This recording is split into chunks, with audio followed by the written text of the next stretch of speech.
Friends, just in order to correct in anticipation some of the inaccurate newspaper reports, I want to say that this red armband I'm wearing I did not obtain in Moscow last week. We don't want you to hurry out of here. Don't try to get too far to the front. Maintain a solid situation all the way through.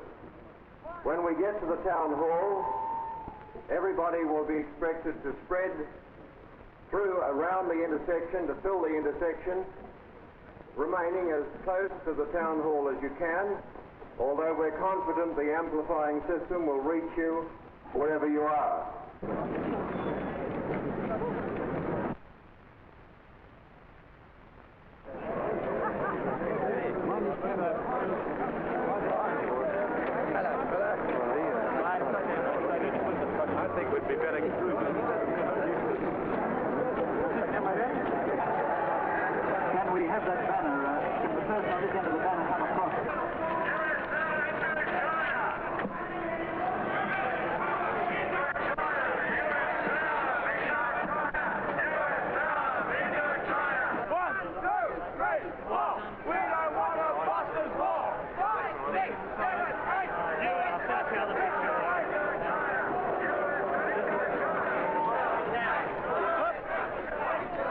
To achieve by marching in the moratorium today?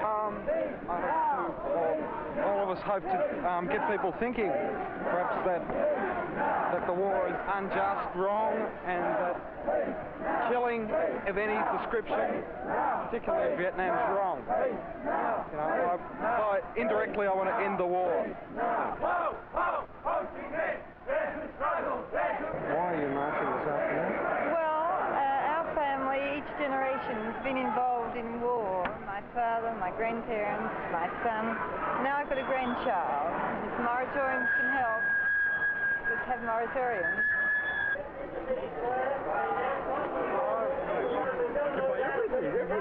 Any of these people anywhere near the town hall? Hold it! Hold it! Hold it! Well, I heard some people back there saying that they're getting nowhere with this. You've got to do something, you know. You've got to let the people know what's going on, you know.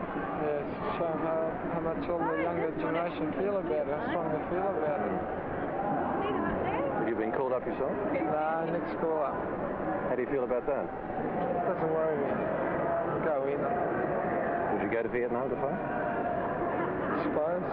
No, I suppose I put you back a couple of years, but that's all. What's your opinion about what's happening now? I get the big stir and that's all. Well, I'd like to see a neutral Vietnam, without communists, without the Chinese, that is, and without US. But whether or not this can come about, I don't know. At the moment, I would say that the North Vietnamese will win, but this isn't necessarily a bad thing. They will win because they've got a stronger ideology, they've got something to fight for. And I'm proud of being a bishop of the church because the place of the bishop of the church is to lead the march for peace throughout the world. You know what we were charged with? Making a loud and unusual noise in the Pentagon. It's a long time since the church made a loud and unusual noise anywhere in the world. One last thing, as Martin Luther King said, if we cannot live together as brothers, we die together as fools. And I'm privileged to stand with you, massed here in Melbourne, to vote for the life of brotherhood and to vote in peace against the death of fools. May God bless you all and be with you today. We are here because we refuse to surrender.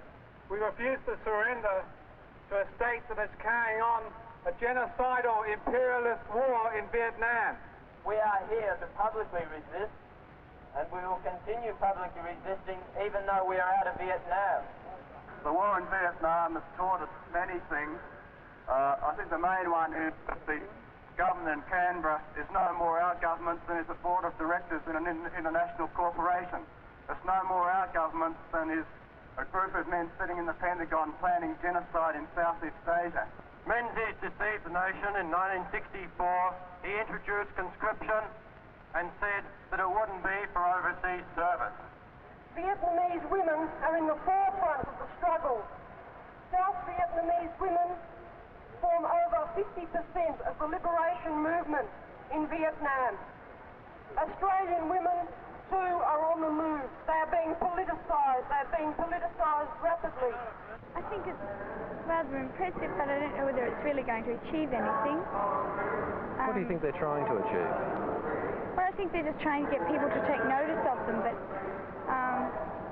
I guess they're going about it the right way because there's no violence and they've got people for them. But I think that concerning the crowd itself, there's not enough true believers. I think there's too many just tagging along for the excitement and curiosity and just to be part of a crowd that they're all doing something. What's your attitude to what's happening in Vietnam now?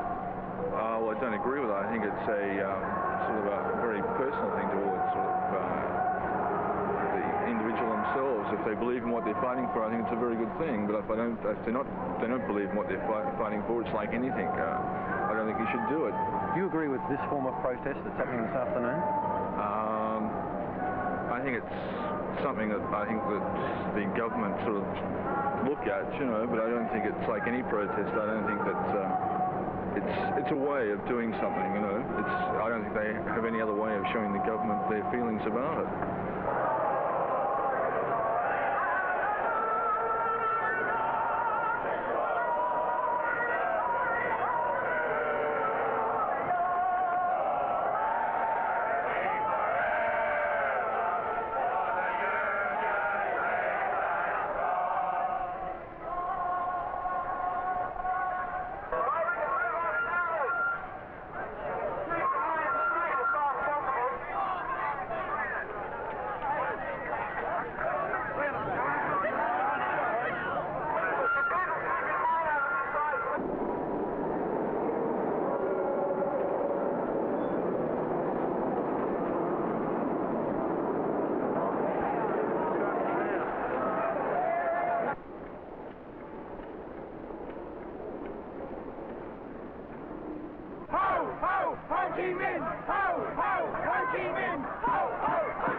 What's your attitude then to what's happening this afternoon?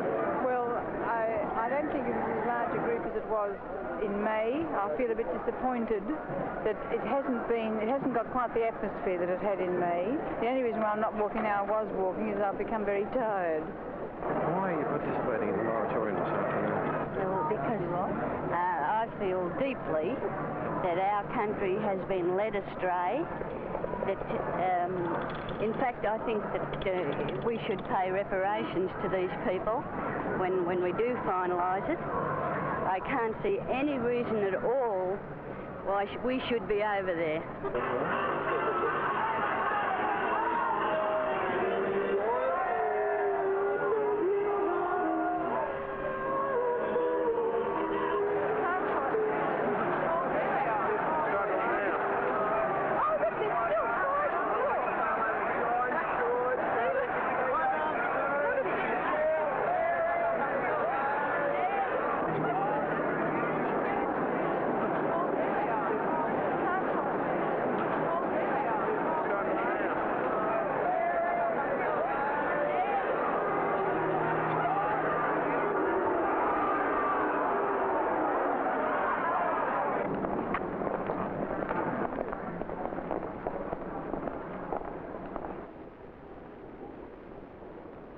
Well, I've been campaigning for peace for many, many years. I've been a member of the peace work in Australia for I suppose, 20-odd years. And I think as a Christian, it's something that I must do. I can't see that any Christian can support the war movements of the world, so we've got to support the peace movements. And what sort of solution do you want to see in Vietnam now? Well, I think the only one that's possible is a complete withdrawal of the American and Australian forces, and something worked out where the people of Vietnam can do something for themselves, and I think a coalition government is the answer. I think this is what the people of Vietnam want.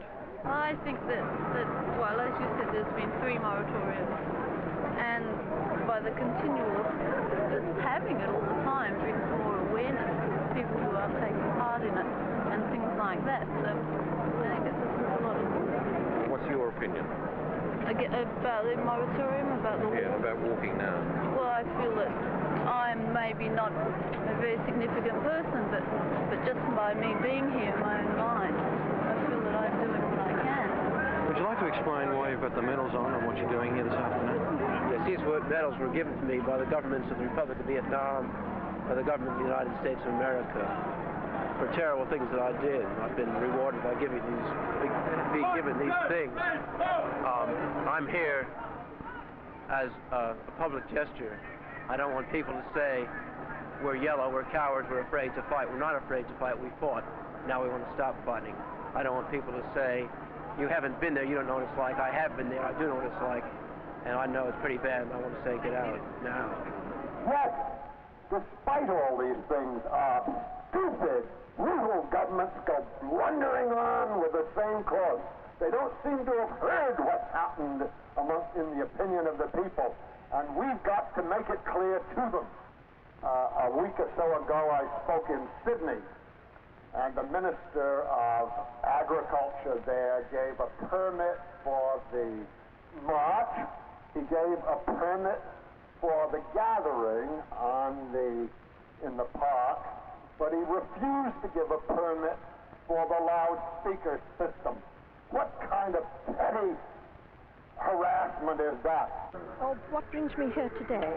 Well, after experiencing war as a child in Wales, 1914, I'll be telling you my age next, and then nursing my husband for 30 years after the war. He had no help from the repatriation because he belonged to the imperial forces. I'm willing to tell you that. And what do you hope to achieve here this afternoon? I hope to bring peace. I'm here for peace, for everybody in the world. And as long as I can walk, I'll march for peace. God bless you. Thank you.